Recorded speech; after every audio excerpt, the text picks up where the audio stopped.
Hi and welcome back to another video. Today we're going to journey through a dark but crucial chapter of history in the Netherlands. Our story begins during one of the most turbulent periods of the 20th century, World War II. Before the war, the Netherlands was known for its neutrality. In World War I, the Dutch managed to stay out of the conflict, maintaining their peace and prosperity while much of Europe was engulfed in chaos. This neutrality fostered a sense of security and stability among the Dutch people. However, this sense of security was shattered on May 10, 1940, when Nazi Germany launched a surprise invasion. The well-coordinated blitzkrieg tactics overwhelmed the Dutch defences, and within just 5 days, the Netherlands was forced to surrender. The occupation that followed would bring immense suffering and hardship to the Dutch population. Under Nazi rule, the Dutch experienced severe restrictions and oppressive policies. The occupiers implemented strict curfews, censorship and rationing. Resistance was met with harsh reprisals, but perhaps the most tragic aspect of the occupation was the systematic persecution of Jews and other minority groups. The Nazis wasted no time in enforcing their anti-Semitic agenda. The Jewish population of the Netherlands, which had been vibrant and integral part of Dutch society, was now subjugated to brutal discrimination and violence. Many were forced into hiding, while others were deported to concentration camps. Amidst this backdrop of oppression and fear, a series of camps were established throughout the occupied territories. These camps were places of unimaginable horror, where thousands of innocent lives were lost. One such camp, often less spoken of but equally harrowing, was s-Hertogenbosch, or as the Dutch call it, Kamp Vught. This concentration camp, located now near the town of s-Hertogenbosch, played a significant role in the Nazi regime's machinery of terror. As we move forward, we'll explore the grim history of s-Hertogenbosch, its impact on those that were imprisoned there, and the lingering scars it left behind.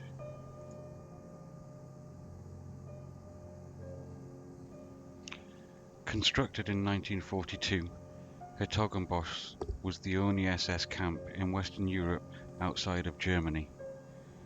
Unlike the well-known extermination camps in Poland, s-Hertogenbosch was primarily a transit and labour camp, but make no mistake, its purpose was rooted in the same ideology of oppression and extermination. The Nazis intended s-Hertogenbosch to serve multiple functions. Initially, it was built to detain political prisoners, resistance members, and those deemed undesirable by the Nazi regime. However, as the war progressed, its role expanded. It became a central hub in the deportation network, with many of its prisoners eventually being sent to extermination camps like Auschwitz and Sobibor. Upon arrival, prisoners were stripped of their possessions, identities, and their dignity. They were assigned numbers, which became their new identities. The living conditions were horrendous. Overcrowded barracks, insufficient food, and brutal treatment were the daily reality for the inmates. s-Hertogenbosch also had a sinister function as a forced labour camp. Prisoners were put to work under grueling conditions in various industries, including armament factories. The labour was part of the Nazi war effort, exploiting the prisoners until they could no longer work.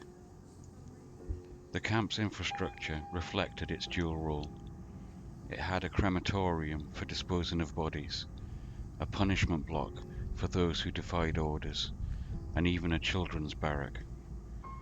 The latter was particularly tragic, as many children were separated from their parents and faced the same brutal conditions. While s-Hertogenbosch was not an extermination camp by design, the death toll was still staggeringly high. Disease, malnutrition, overwork, and executions claimed the lives of thousands. The camp's existence was a stark reminder of the brutality of the Nazi regime and its systematic dehumanization of its prisoners. The purpose of Herzogenbosch was clear: to crush the human spirit, to erase identities, and to serve the ruthless efficiency of the Nazi war machine. The camp stands today as a monument to the suffering endured by those who were imprisoned there, and a reminder of the atrocities committed during one of history's darkest periods.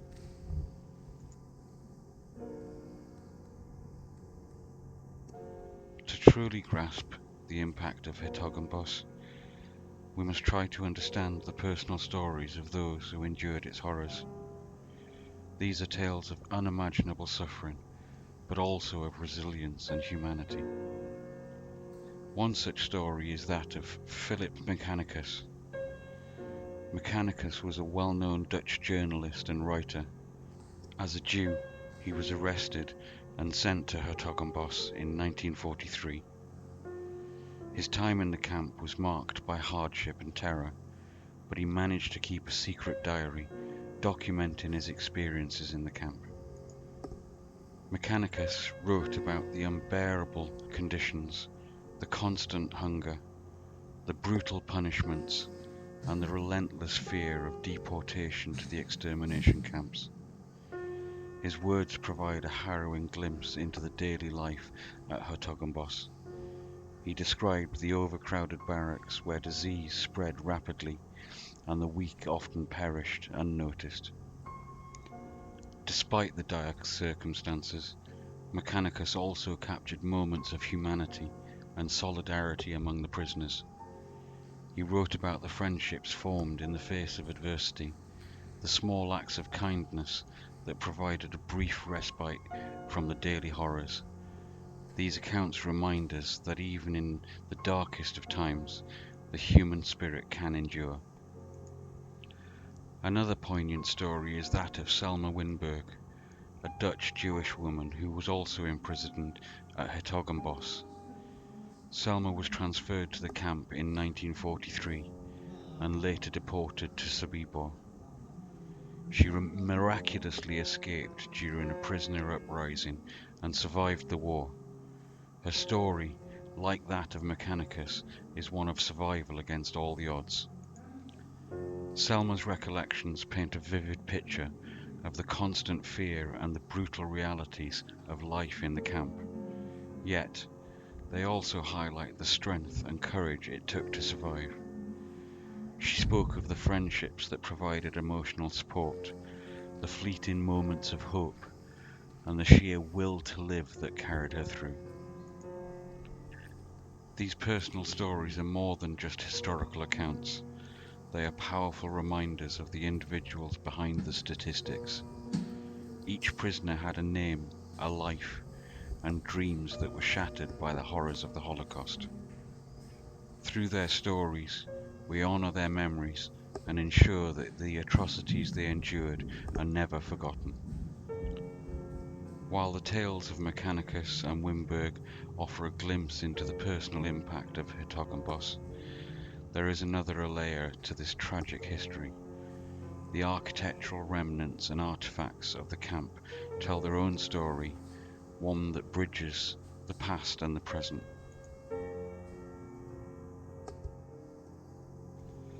Prisoners often arrived at Herzogenbosch by train, crammed into overcrowded cattle cars with little food or water.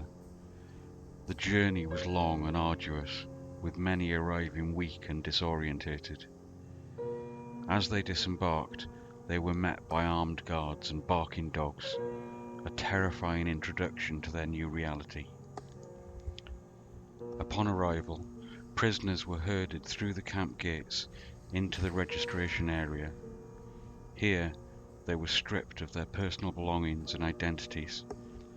Men, women, and children were separated, each undergoing a humiliating process of shaving and disinfection.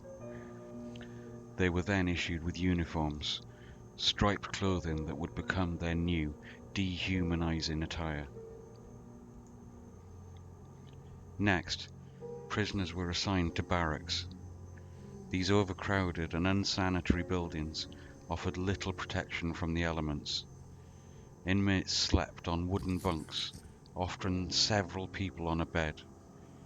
The barracks were breeding grounds for disease, and medical care was almost non-existent. Many fell ill, and the weak were often left to fend for themselves.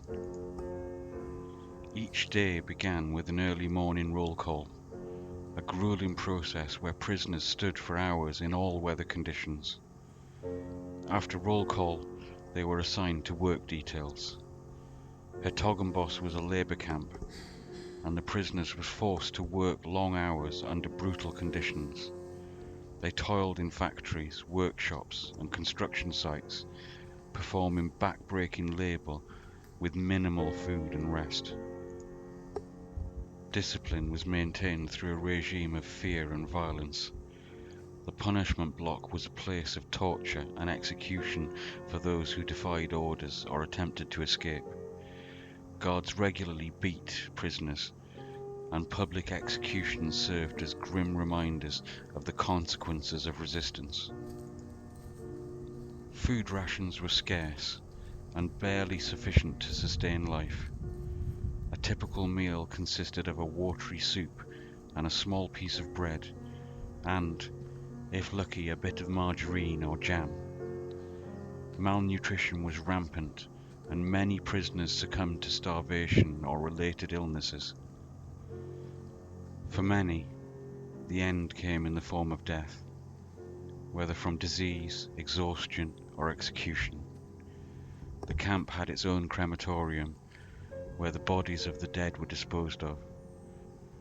This final indignity stripped prisoners of any remaining semblance of humanity, reducing them to mere numbers in the Nazis' brutal system. The arrival of the Allied forces in the Netherlands in 1944 marked a turning point in World War II. For the prisoners of Herzogenbosch, this momentous event brought hope and a chance of survival. The story of the camp's liberation is one of relief, recovery, and the beginning of a long journey towards healing. As the Allied forces advanced through Europe, their progress was met with jubilant celebrations by Dutch citizens.